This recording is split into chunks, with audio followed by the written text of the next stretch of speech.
क्या आप पेट की बीमारी मिर्गी माइग्रेन से पीड़ित हैं और सही उपचार और सही डॉक्टर नहीं मिल रहा, तो अब आपको घबराने की जरूरत नहीं है, क्योंकि मदान मेडिकल स्टोर आपके लिए लेकर आया है मेदांता हॉस्पिटल के बड़े बड़े डॉक्टर्स, जो आपकी पेट की बीमारी मिर्गी, अल्जाइमर, माइग्रेन जैसी बीमारियों का बेहतर इलाज करेंगे। जिसमें मदान मेडिकल स्टोर पर आप पेट की बीमारी से संबंधित डॉक्टर्स हर महीने के दूसरे और चौथे वीरवार को, और मिर्गी, माइग्रेन जैसी बीमारियों से संबंधित डॉक्टर्स महीने के चौथे शुक्रवार को सुबह 10 से 5 बजे तक मिलेंगे। अगर आप भी इन बीमारियों से परेशान हैं तो पहुंचिए मदान मेडिकल स्टोर कैथल। मेरा नाम दीपक है। I am the owner of Madan medical store, park road, Kaithal. हमारे यहाँ मंथ में 2 डॉक्टर आते हैं, एक गैस्ट्रोलॉजिस्ट आते हैं, एक न्यूरोलॉजिस्ट आते हैं।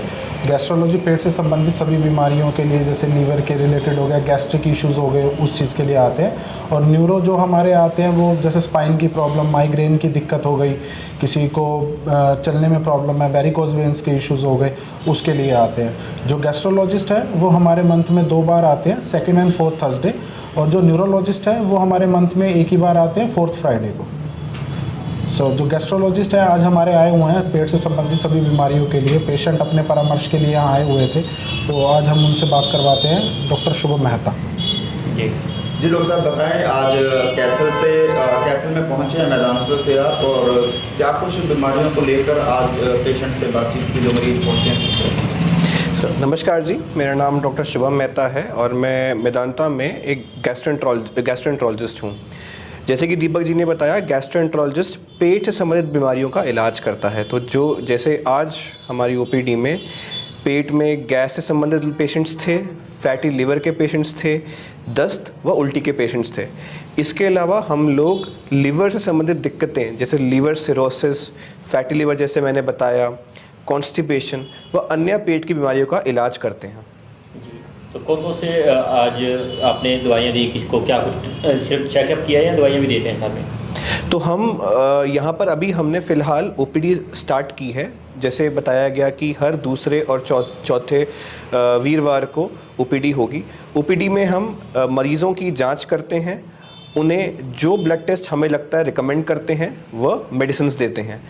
आज की डेट में अभी हमने एंडोस्कोपी चालू नहीं करी है, बट आने वाले समय में वो भी हम चालू कर देंगे। तो डॉक्टर साहब, रेयरेस्ट अगर बात करें तो पेट की किन किन बीमारियों को जो है वो सामने आ रही हैं फिलहाल आज के दौर में?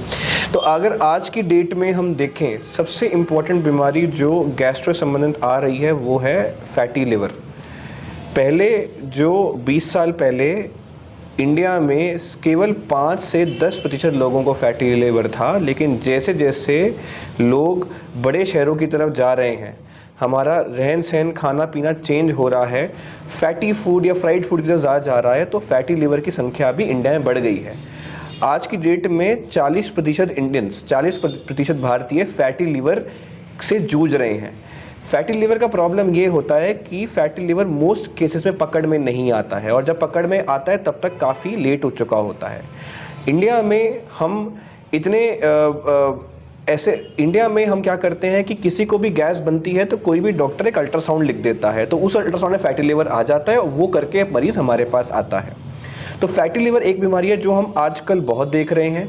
इसके अलावा गैस की समस्याएं पहले भी थी, अब भी हैं। जैसे जैसे खान पीन चेंज हुआ है, स्पाइसी फूड की तरफ गया है, तो जिन मरीज़ों को गैस बनती है उनकी भी संख्या बढ़ गई है।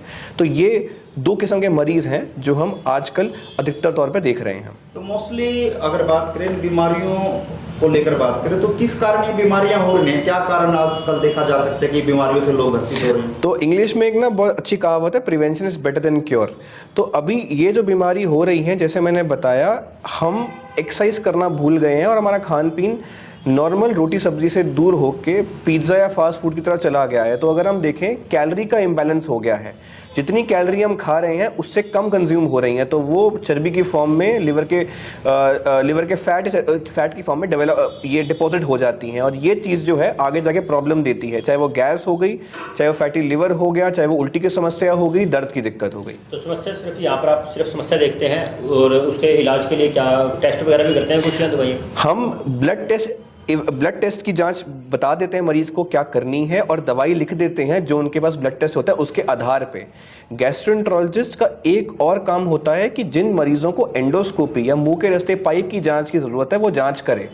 आज की डेट में हमने कैथल वो चालू नहीं किया है, लेकिन आने वाले समय में वो भी स्टार्ट कर दिया जाएगा। तो डॉक्टर साहब बचाव क्या रहेगा? तमाम लोग आपको देख रहे हैं, सुन रहे हैं, तो बचाव क्या रहेगा कि इन फैटी लिवर से या गैस से किस तरह से बचाव जो घर में रह के जो किया जा सकता है? तो हमको ये बात समझना है कि डाइट और लाइफस्टाइल जैसे पहले इम्पॉर्टेंट था अब भी इम्पॉर्टेंट है। पुराने ज़माने में क्या होता था कि लोग एग्रीकल्चर या खेती बाड़ी करते थे, तो खेती बाड़ी के टाइम में जब लोग जाते थे तो उनका जो भी खान पीन है वो कंज्यूम हो जाता था। तब ऐसा बोला जाता था कि आप सुबह शाम और रात अच्छे से खाना खाएं, ब्रेकफास्ट लंच और डिनर हैवी करें, 3-3 4-4 5 रोटी खाएं। लेकिन उस सिनेरियो में उस समय में आपका रोटी और ये सब पच जाता था क्योंकि आपका कामकाज बहुत होता था। अभी कामकाज बैठने का ज़्यादा है, चलने का कम है, उसकी वजह से जो हम 3-4-5 रोटी खा रहे हैं वो पचता नहीं है और मोटापा हो जाता है। तो मेरा ये सुझाव रहेगा कि हमें लाइफस्टाइल चेंज करना है। डाइट में अगर हम रोटी ज़्यादा खा रहे हैं तो उतना ही इंपॉर्टेंस हमें सलाद को भी देना है। खाना खाने से पहले सलाद खाएं ताकि रोटी की मात्रा जो हम खा रहे हैं वो कम हो जाए। That is number 1। दूसरा है अपने रहन सहन में वॉकिंग और रनिंग का जो हैबिट है वो डेवलप करें। जितना आप ये चीज़ अपने रहन सहन में डेवलप करेंगे, हैबिट्स में डेवलप करेंगे, उतना आपका वेट मेंटेन रहेगा और आपकी बॉडी भी मेंटेन रहेगी। जो लोग इस बीमारी से जूझ रहे हैं, चाहे वो फैटी लीवर को लेकर बात करें या गैस को लेकर बात करें, तो वो कहाँ मिले, कहाँ पहुँचे हैं? तो 2 चीज़ें। सबसे पहले ये कि हर फैटी लिवर मरीज़ को डरने की ज़रूरत नहीं है कि मेरा लिवर फैटी है। देखो, फैटी लिवर को प्रोग्रेस करने में, लिवर को ख़राब होने में 10 से 15 से 20 साल लगते हैं, लंबा समय लगता है। तो आप ये समझें कि बहुत समय है आपके पास ठीक करने के लिए। हालांकि जिन मरीज़ों को फैटी लिवर है, जिन मरीज़ों ने अपना टेस्ट कराया है और लिवर एंजाइम बढ़े हुए हैं, या कुछ जो समझदार लोग फाइब्रो स्कैन करा रखा है, उसमें अगर प्रॉब्लम आई है, वो ज़रूर एक गैस्ट्रोएंटरोलॉजिस्ट को मिले। इसके अन्यथा जिनको फैटी लिवर है वो अपने शहर में जो लोकल डॉक्टर है उन्हें भी दिखा सकते हैं। हर फैटी लिवर पेशेंट को डरने की ज़रूरत नहीं है, लेकिन जिन मरीज़ों में फाइब्रो स्कैन में दिक्कत आती है या लिवर अल्ट्रासाउंड में ही लिवर में बता दिया जाता है कि बीमारी बढ़ गई है, तिल्ली या स्प्लीन बढ़ गई है, और LFT में लिवर एंजाइम जिसे हम AST-ALT बोलते हैं वो बहुत ज़्यादा बढ़ा हुआ है, उनको एक गैस्ट्रोएंटरोलॉजिस्ट की ज़रूरत पड़ेगी।